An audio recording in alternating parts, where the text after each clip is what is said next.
going on? Oh. Were you being adorable today, earlier? Like a few minutes ago? Because I think maybe you were. I think you were.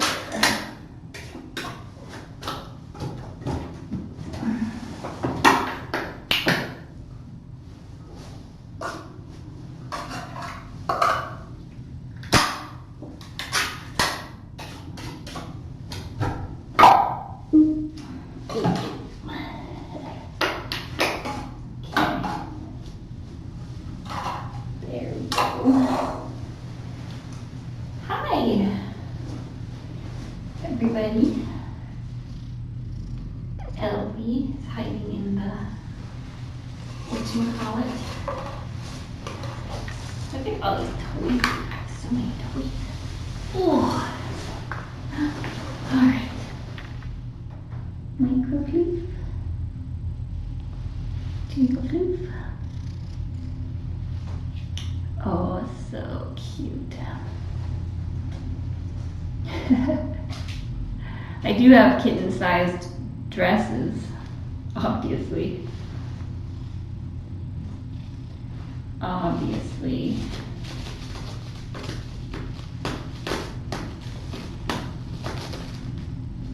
Boop. Hi, Elfie. Like, I'm surprised one of you doesn't love this. See, that's one that is a favorite of kittens.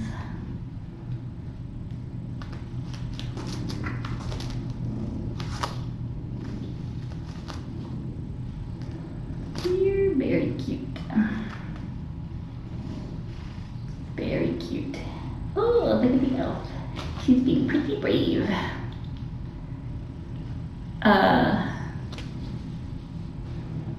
I don't have a kitten-sized beret. Oh, you're so cute. Look at this little brave little elf. Look how brave she is. She got an upside-down hover kitten earlier.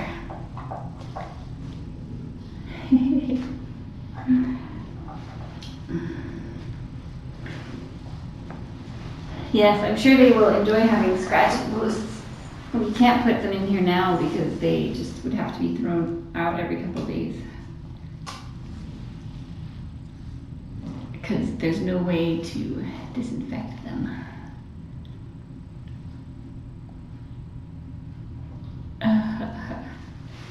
Hi. So cute.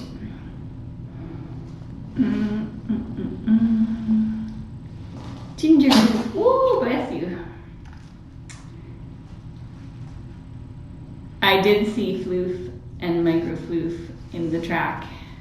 It was pretty adorable. Those are the times I wish I had an overhead cam that I could just like they have in the stadiums, that we could get an overhead shot. That would be so cute. Microfloofs. Remember when Microfloof just sat there, feeling like poop, and now she feels so good. She's very scampy. Very scampy. Yes, tomorrow is bath day. Bath and disinfecting day. Starting around 9:30 a.m. Bright and early. Mistletoe is doing great. Mistletoe did her first floor flop for me earlier, and is being very brave. And Alicia had Mistletoe doing upside down hover barrel, and Elf also was doing upside down hover barrel. So we're making good progress. Mistletoe and Elf still both don't like being approached, but once you have them, they love it. What's this? What's this? Let's make sure that everyone can see you being adorable. Mary is doing the same as yesterday, no more bleeding, which is good. She's eating very well. And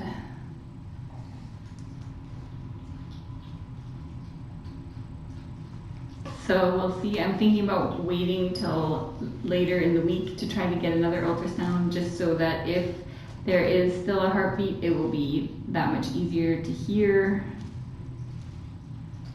Boop.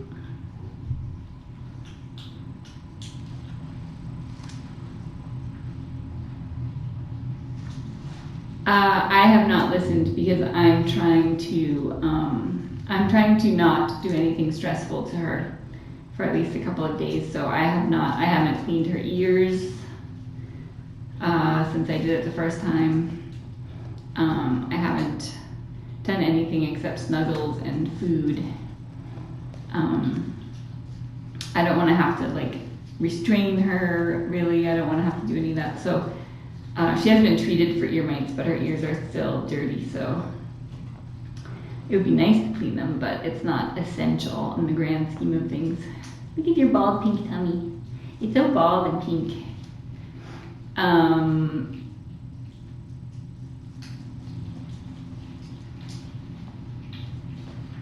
Oh, that's very nice of you, Jen. Well, these guys will be here, I would say, at least 3 to 4 more weeks. I would say, and if depending on what the other guy's test comes back, if we get a negative, 4 negatives in the other room, which would also be a Christmas miracle, then we will have 8 more days to go until we can retest with confidence.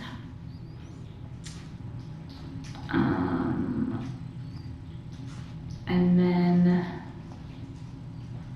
in the meantime, I think if we have 1 negative, it will be safe to go ahead and spay Holly and Joy, depending on if Dr. Ferguson wants to hold off on Holly's spay until her paw is completely better. It's looking better, but it may be something that if we can get her into the right home and they're willing to monitor, I think it's going to need to be monitored anyway, just because those things take so long to heal. So I don't want to prevent her from going to a home unless there's some reason to do so. But I think we will at least be able to spay those 2.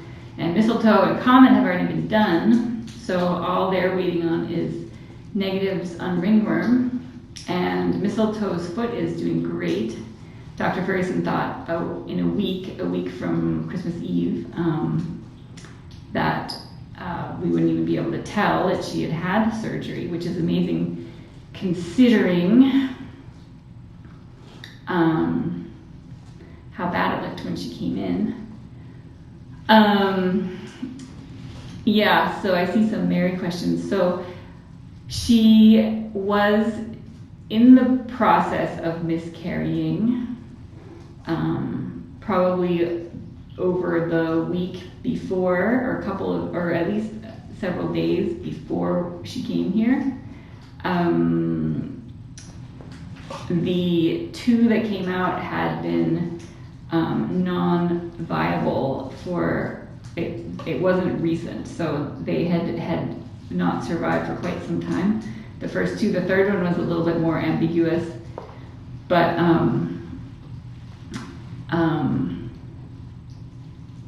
that was within probably, what time was it? It was sometime in the early afternoon, I think, mid-afternoon. And so it was probably within 12 hours of them hearing the heartbeat. So,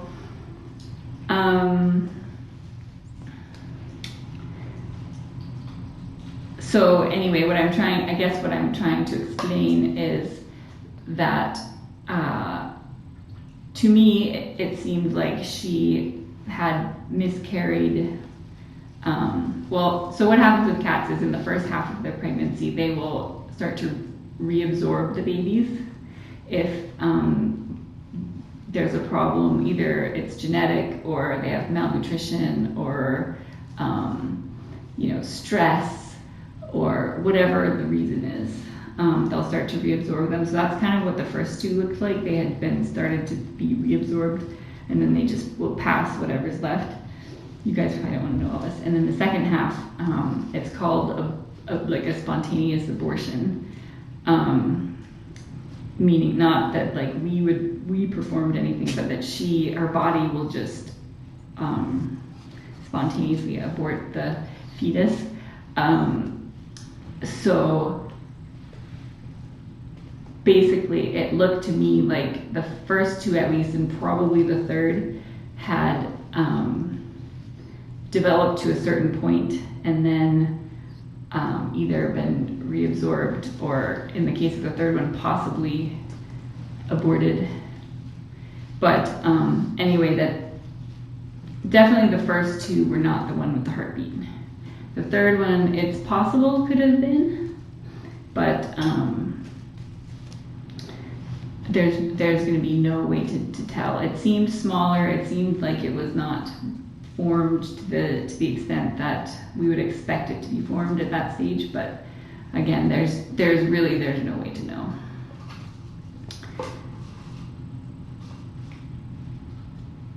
So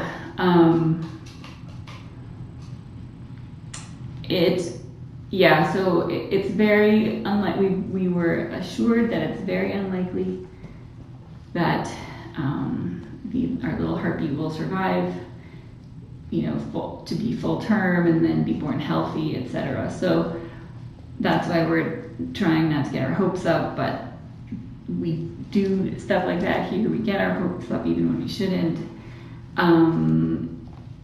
But there's no way to know until we get another ultrasound and see if there is still another heartbeat in there. But it is still possible.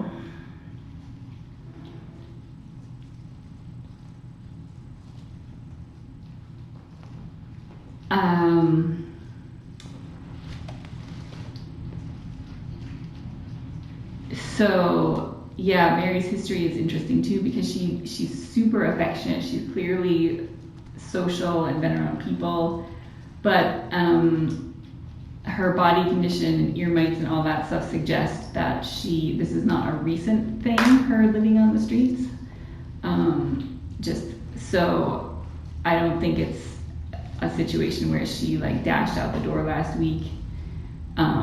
It seems more like she's been on her own for a while,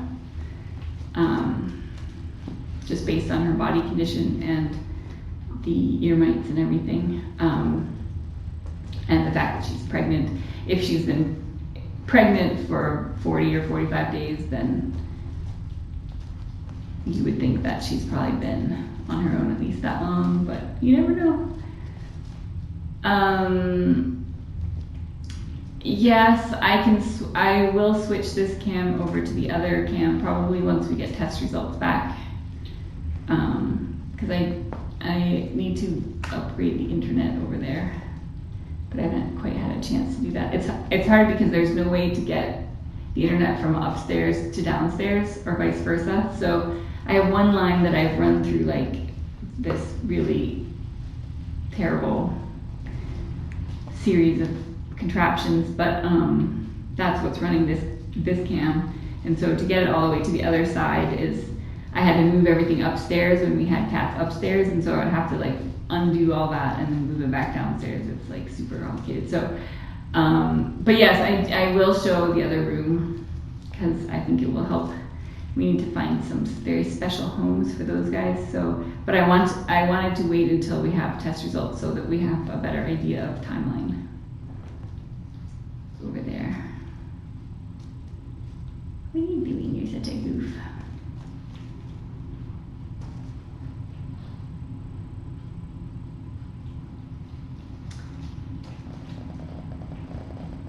Oh, Elfie just started spontaneously purring. Are you trying to scratch on me? You're so cute. You're so cute. Why were you purring? You want this? Oh, so cute. A little pudgy little elf. So pudgy. Whoa.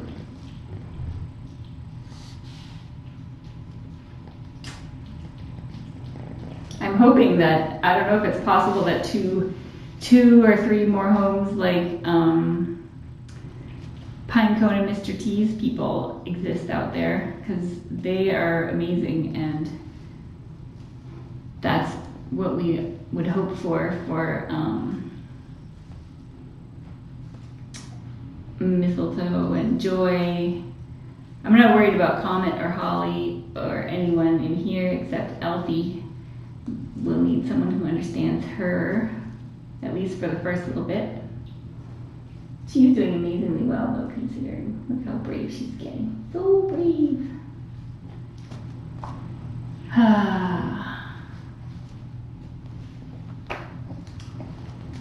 Oh, you're so cute.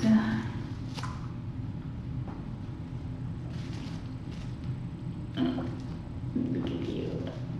Ridiculous. Oh, don't scratch nose. Mistletoe and Joy are on the feral side, yes. Well, they were completely feral, and so Mistletoe is a lot like Elf in that she will hiss and run if you approach her, but once you have her in your lap, she loves it. She purrs and she purrs and she flops and she rolls over and she loves it. And she's getting braver, so she is making progress, which is amazing for a 1-year-old feral cat. But she's still, I expect, well, if anyone watched the vet visits, when she feels threatened, her feral side comes out. So I would expect that in transferring to a new home and, you know, having to reacclimate and all of that, that she will probably revert for, you know, a week or two and have to slowly make progress again. So, but it's been really helpful to be able to observe them on the cam when humans aren't around, because what you don't want, and like Nova, for example, when there were no humans around and I was observing her, Nova just stayed in her little hidey hole and never came out and didn't play and didn't like explore, and she was obviously just afraid and shut down. Mistletoe comes out and is playing and knocking the camera over and like snuggling with the other cats, and she's totally not, she's not stressed, she's not trying to escape, she's not shut down, she's just being a regular cat. So that's one of the criteria for not returning her to the forest if she is happy. So like when her humans go to work, she'll be fine. And then when they come home, she'll give them little hisses, and then they'll pick her up and then snuggle with her on the couch for a while, and then she'll be so happy. So it'll be really good. I see the questions about, yes, so, okay, so yeah, so happy. A couple of days before Christmas Eve, the neighbor came over here, and I was in the driveway, and so she said, "Can you come look? I have a pregnant cat that's bleeding that just showed up, and I've never seen her around before." And so I grabbed some stuff and ran over there, and at that point she was spotting a little bit, but it wasn't an excessive amount. And then they were planning to take her to the vet, and their vet is a very good vet, so and then they were going to keep her. So that sounded like a good plan. She was going to take her in, get her spayed, and then they were going to keep her. So I gave her Revolution and cleaned her ears and stuff, and thought that would be the end of it. And then I guess she got out shortly after that before they could take her to the vet. And then they hadn't seen her for a couple of days and they were really worried about her. And then she showed up here, like meowing at the door and going from window to window. And then Gwen was here and thankfully let her in and noticed she was bleeding and then called me over. And then you know the rest of the story. But yeah, she is the one. So that's one of the reasons we were more confident that she wasn't someone's pet that had just gotten out, because they spend a lot of time outside. They're animal lovers across the neighbors. So, but they wouldn't have been able to, like, I don't know anyone who could have afforded that emergency vet bill, just like on Christmas Eve with no notice, right? So we did ask if they were okay with like what they wanted to do, if they wanted to take her in or if they wanted us to, and if they were okay with us adopting her out, etc. And they said that was fine because they were not in a position to pay that kind of vet bill. So who would be? So they were doing the best they could, but I don't think it's unreasonable to not be able to, pay a $2,000 vet bill with no notice, right? So so they were gonna do that, but they weren't able to do the vet bill part of it, and since she wasn't their cat to begin with, they were happy for her to get the care she needed and then find a really good home. So that's what's going to happen. I have been meaning to go over and give them the update because I'm sure that they're wondering what has happened. I know that they're very kind people. They take care of all of the. Remember that day that the injured raccoon was outside? They like take care of all the little neighborhood raccoons, and they were giving it water, and they're really sweet. So yeah, so they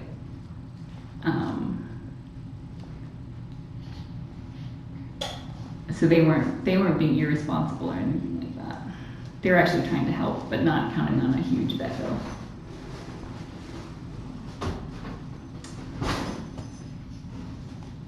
So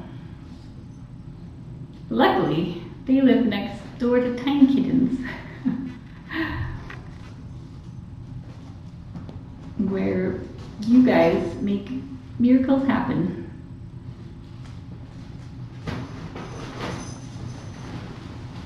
But that's also how I know that she's probably been kind of miscarrying for longer than just since she's been here.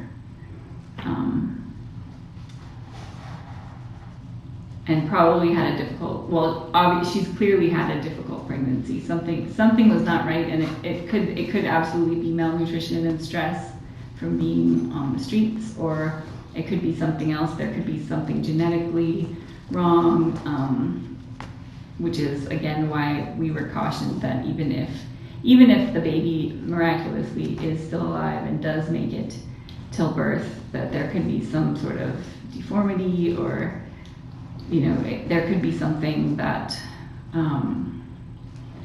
is not compatible with life. So that's why we're all not supposed to get our hopes up.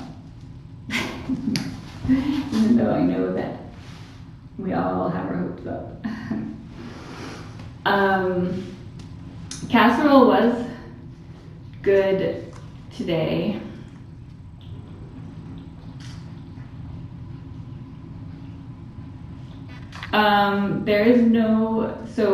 She has no identifying information, no tattoo, she hasn't been spayed. So there would be no way for us to trace her, but she's obviously getting lots of publicity through Tiny Kittens. So if she does have a family out there that is, heartbroken and lost her a couple of months ago, then I expect they will find their way to us.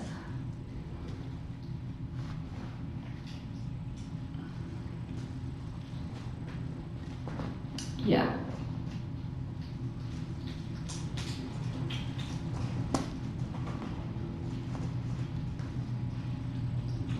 We probably will need to post her on some of the, usually what Laps does is they will post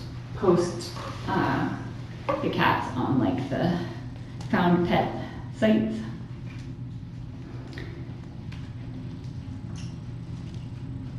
Yeah.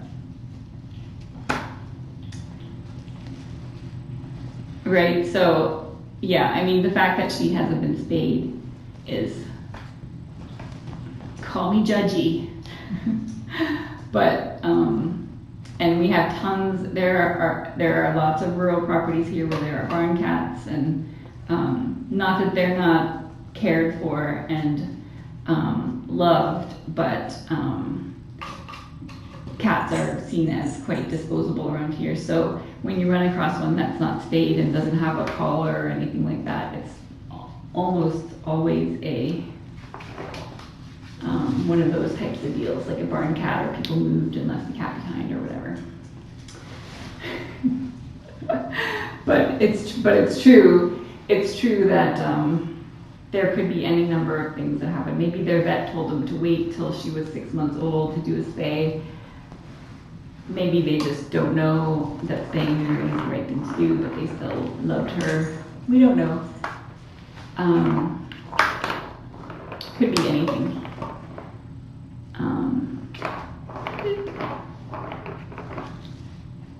You're pretty cute. We do have permission from her finder though to treat her, so that's good.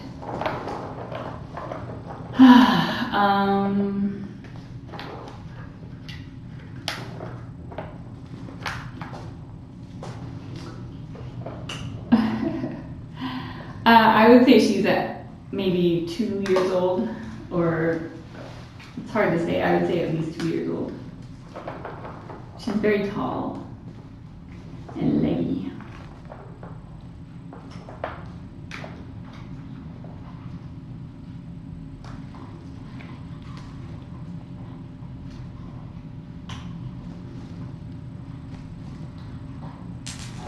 What's this?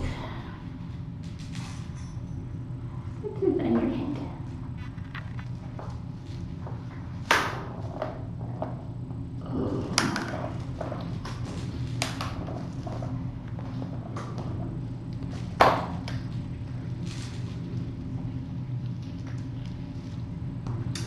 Yeah, it's true that there are some vets out there who will tell you all sorts of things about being spayed and neutered. And like, look at Topper, for example. He's getting neutered, I think, in a couple of days finally, because of his rogue testicle. There isn't really an equivalent situation for girls, but I think it's more like, the most likely thing is that she's a stray and she has always been hanging around and just either wandered off, or maybe she jumped in the back of someone's truck, or maybe someone dumped her somewhere, or who knows? We don't know. I wish we could ask and find out, but we can't. But we will do our best to try to make sure that someone is not desperately looking for her. Hey. Rogue Testicle and Ringworm Romper-Room band names.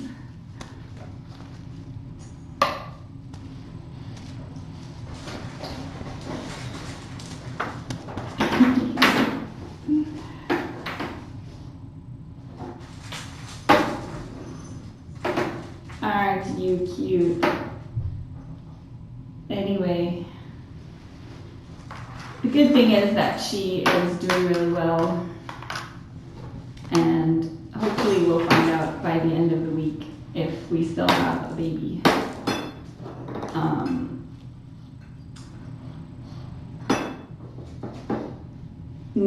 They did scan her for a microchip at the emergency vet, and it would have shown a U.S. chip or a Canadian. It would have shown any kind of chip because they're all international.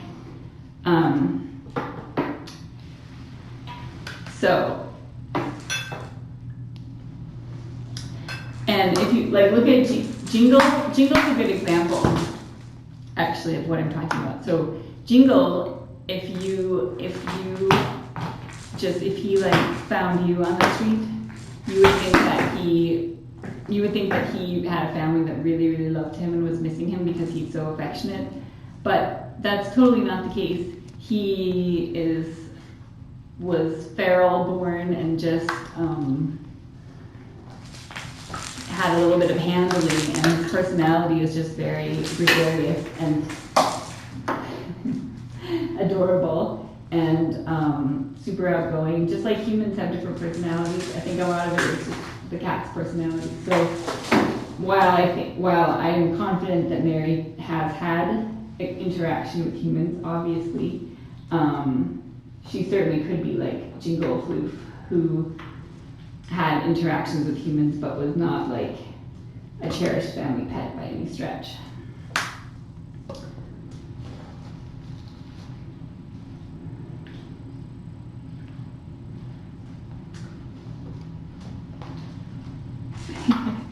Buddy did scamper out the window onto the roof.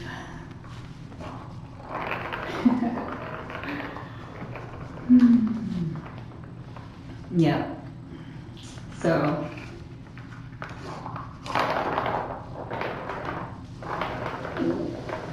you have some feather in your mouth already. You're too little to be eating.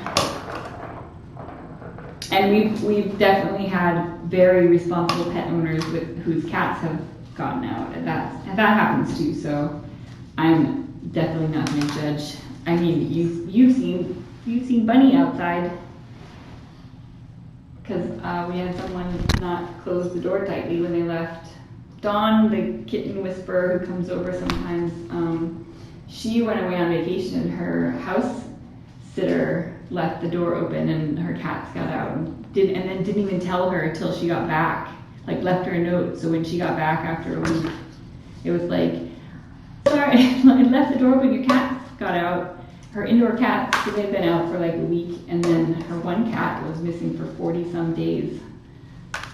And Dawn never gave up on her, and finally, she put up like flyers and went door to door like every day.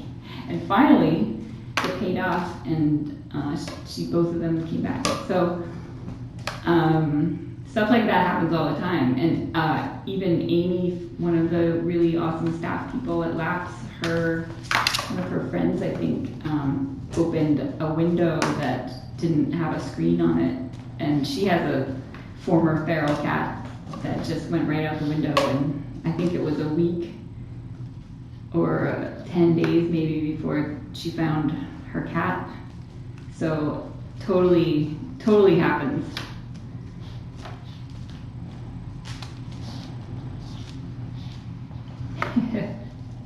Yeah, I know. I don't know what I would do. That's why we use Luana, because Luana would never let that happen.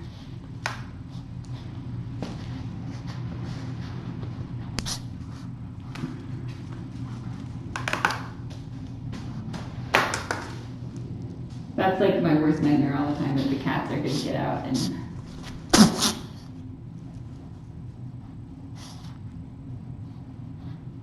not know what to do. But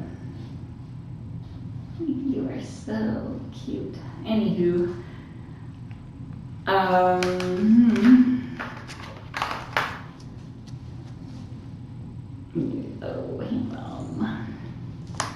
look how cute they are. So cute. Look at the elf. She is so adorable. So adorable.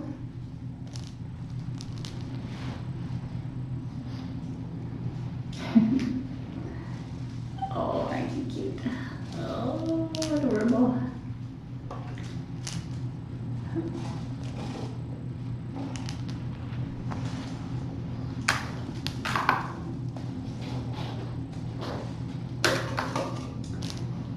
I think that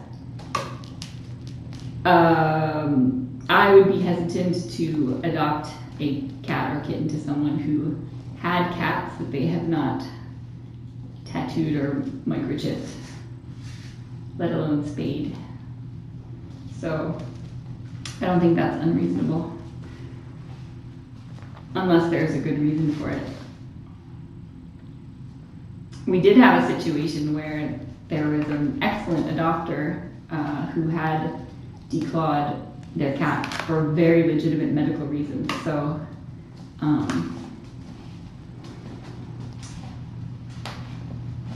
so we try not to, we try to be open-minded about that, because there are actually some situations, I can't think of one right now, but there are some situations in which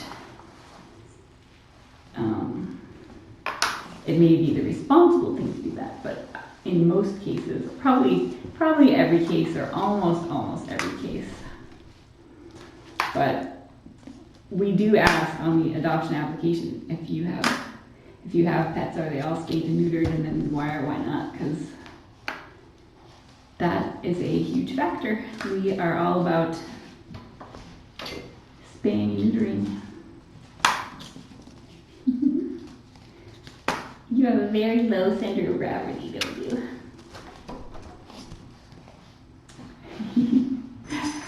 Yeah.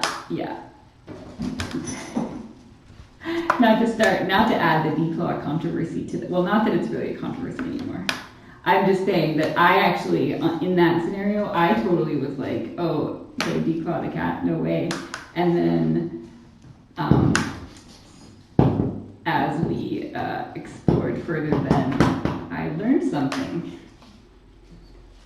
So, and actually, that person has been an excellent,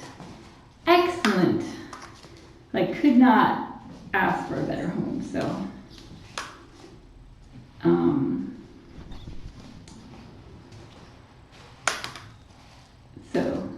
anyway, now I'm just rambling.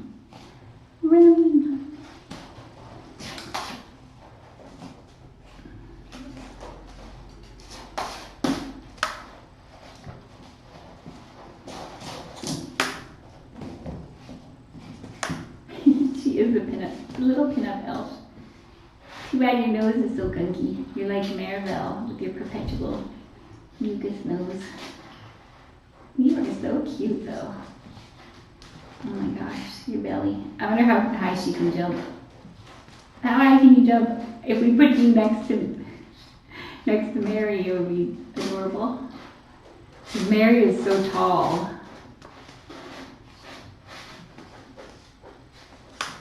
You're so cute. She's voluptuous. Look at her. Oh, she got off the ground. That's amazing. Good job, little Elfie. Look how brave she's being, too.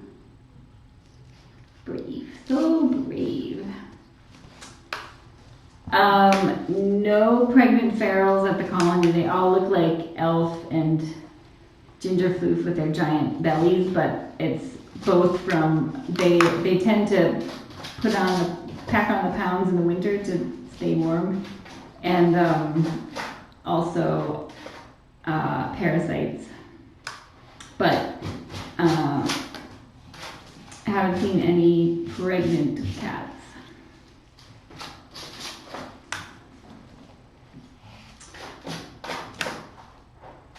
I would expect, what month is it, December? So we'll have to start trapping soon so that we can get our remaining mama cats going.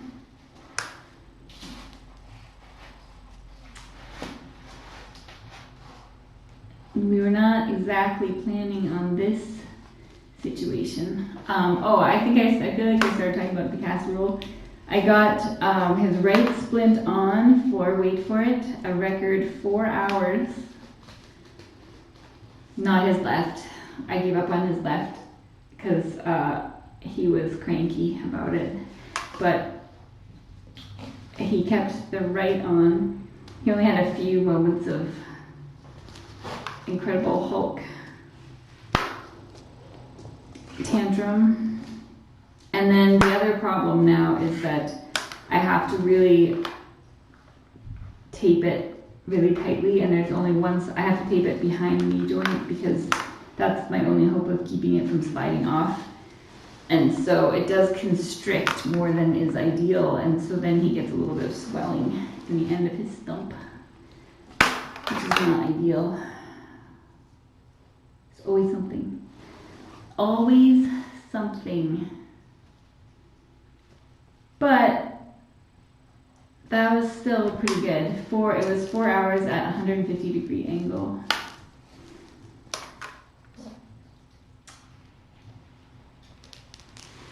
You're so cute. Are you cute? Boop.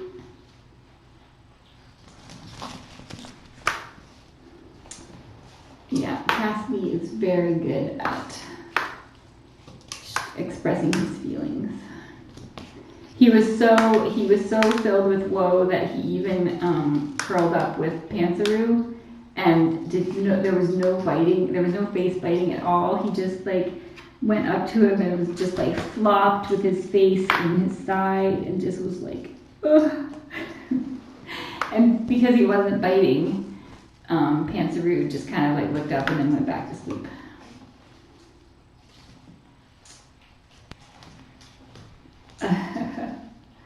So,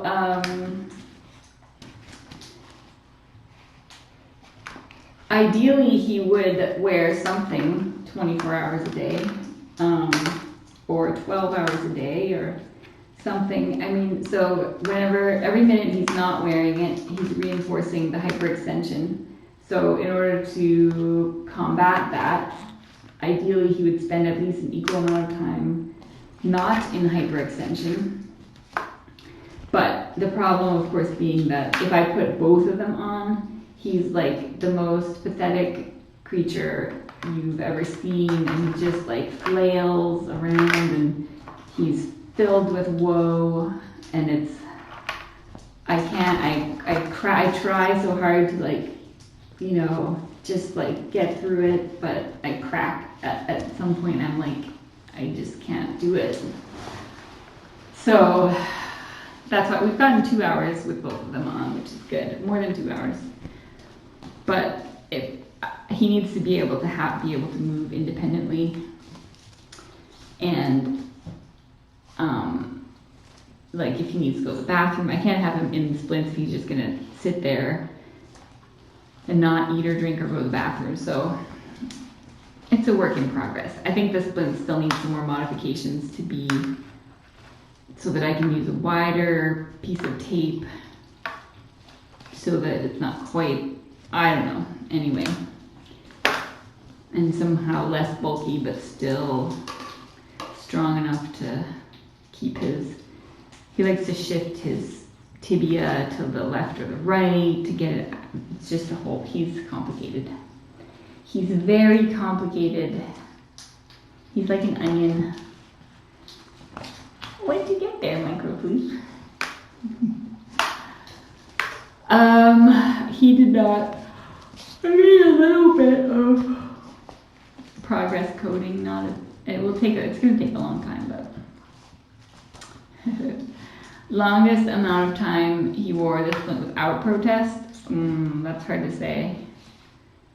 Because he will be sleeping and then he'll wake up, realize he's got something on him, and then have a moment, and then I can usually get him to go back to sleep. So I don't know how long it's been without protest. 7 or 8 months, he will be finished with most of his growing, and so that's the youngest he would be before he could have surgery. A shifting tibia.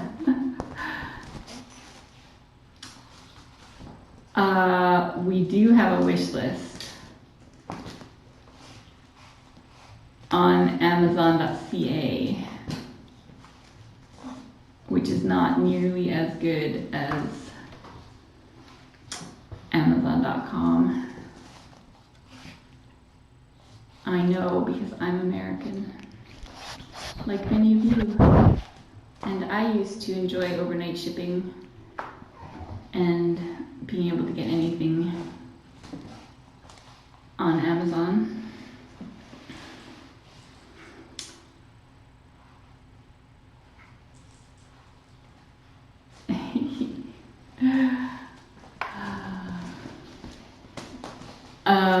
Casts for his legs would be very difficult to do because you have to hold his stumps bent, and it takes quite a bit of force to do that. So it would have the cast would have to somehow be put around hand. It would just I don't think mechanically there's a way to make that happen. Nor do we want to force his knee into the same. We want his knee to be able to bend.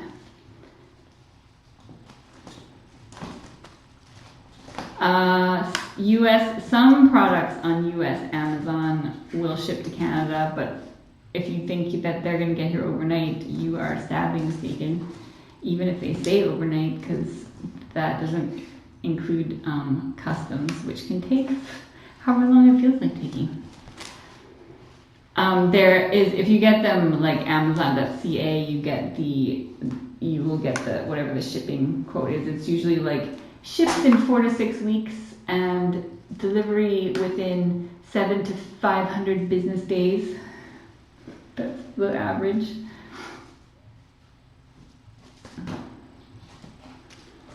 I know, Amazon Prime. There are many things that as an American living in Canada, I miss, like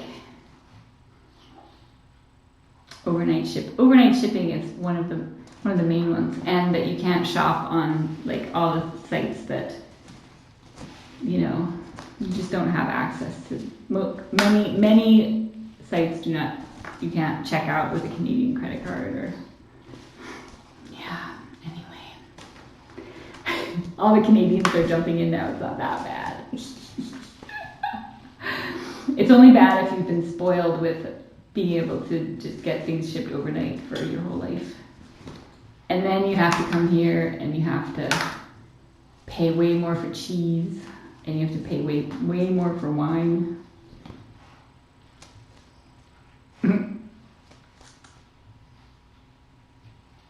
Here, so cute. Yeah. American versus Canadian Netflix. Yeah, exactly. Yeah. It's ridiculous. It's offensive. Especially when I had a US Netflix account and like US iTunes, and I had to give it all up. But you know that one thing that Canada doesn't have in a good way that the US has is bovine growth hormone, stuff like that. Canada's been better about that stuff. But it will cost you. You're so snarkly. Yes, there are many things to appreciate about Canada. That is also very true. Like the political scandals that are Canadian, I'm always like, oh, that's adorable that that's a scandal here, because in the States it like happens every day, and everyone's so used to it. It's pretty funny. Yeah, there's like all sorts of yeah, it is. That's true. Yeah.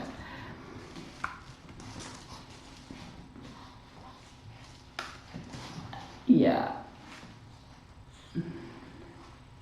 It's true that there are, and stuff like, well, I'm not going to get into politics because that just, will spiral out of control quickly.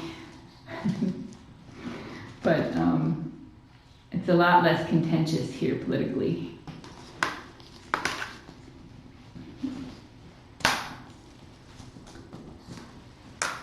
But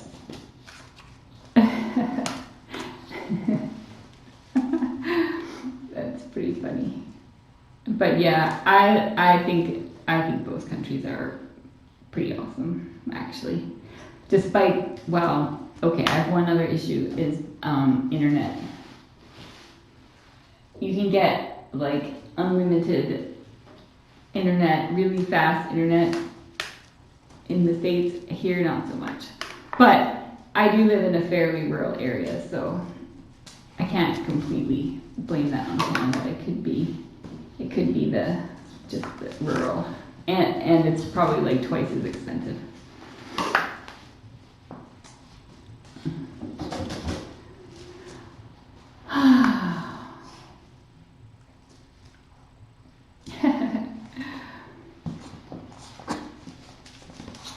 You are so cute. Look how brave she's being. All right. I think I should probably. What's this? What is this? Oh, there you go. And the floofs. Hopefully the floofs will sleep in an adorable pile here again.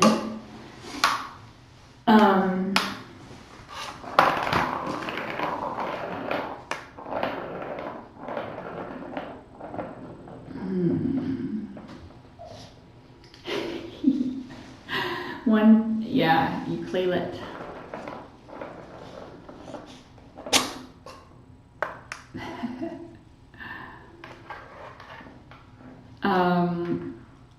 So anyway, yeah, so baths early tomorrow.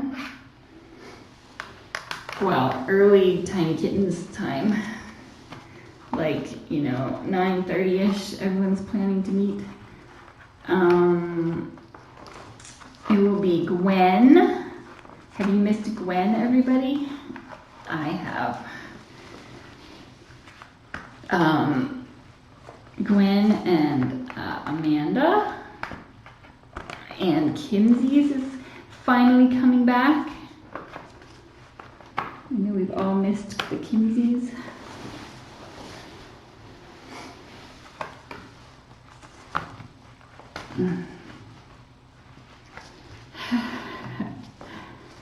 Okay. There we go. Oh, look, you're already in bed with your tongue. You forgot to put your tongue away again.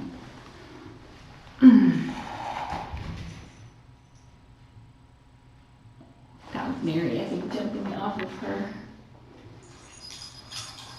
windowsill. Oh. Ah.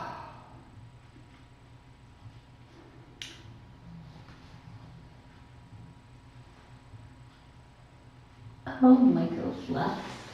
Come here. We have to plug you back in here. Where are you? Oh, this is a bad idea. There we go. That worked out perfectly. There.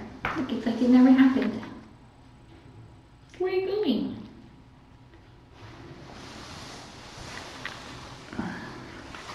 And then we'll see how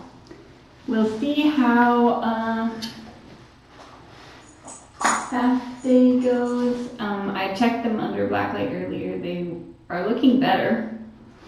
Still some fluorescing though, but I think I might do a test just to see. Just to make sure. Oh. Anyway. Oh, all right. Here we go. You guys have lots of toys. Lots of toys. All right. I have lots of food.